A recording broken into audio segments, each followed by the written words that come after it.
Vous vous plaignez de manquer d'amour. Cet amour vous viendra de Jésus. Il mettra dans votre cœur l'amour divin par lequel vous pourrez aimer ceux qui vous entourent. C'est là la signification de cette parole. L'amour de Dieu est répandu dans nos cœurs par le Saint-Esprit. Et de cette parole, l'amour de Christ nous presse. Christ peut faire jaillir en vous une source d'amour, de sorte que vous ne puissiez vous empêcher d'aimer les plus misérables et les plus ingrats, et ceux qui vous ont fait souffrir. Confiez-vous donc en Christ, bien-aimés, frères et sœurs. Confiez-vous en Christ, qui, lui seul, peut vous donner force et sagesse et le don d'amour. Le sarment nous montre comment porter du fruit en abondance. Vous savez que le Seigneur Jésus a répété souvent ce mot « fruit » dans cette parabole. Je suis le cep et vous êtes les sarments, celui qui demeure en moi et en qui je demeure porte beaucoup de fruits, car sans moi, vous ne pouvez rien faire. Jean 15, 5.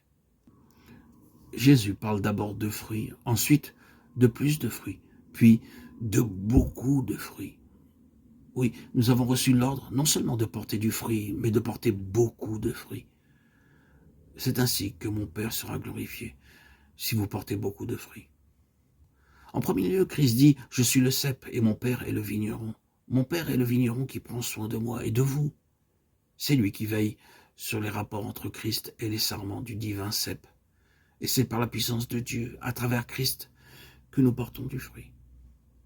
Vous savez que notre pays périt faute d'évangélistes, mais nous avons besoin que ceux qui travaillent à l'œuvre de Dieu aient une puissance nouvelle, une vie différente, et que nous puissions apporter aux autres une plus grande bénédiction. Enfants de Dieu, c'est à vous que je m'adresse. Vous savez quelle peine vous donnez pour un malade. Voici votre ami en danger de mort, et rien ne peut rafraîchir cet ami, sauf quelques grappes de raisin, et ce n'est pas la saison. Quelle peine vous donnez pour vous procurer ces raisins qui doivent rafraîchir votre ami mourant.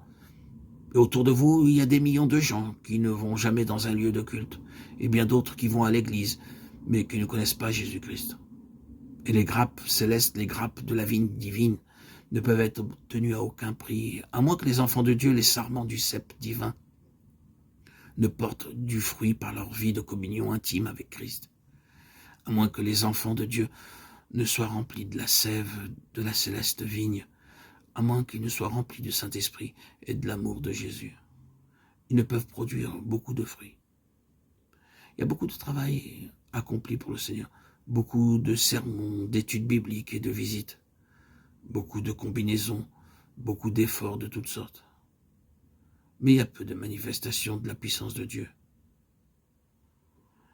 Ne confondez pas le travail et les fruits.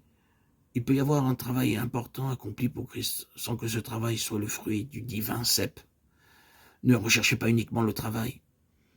Étudiez cette question. Portez du fruit.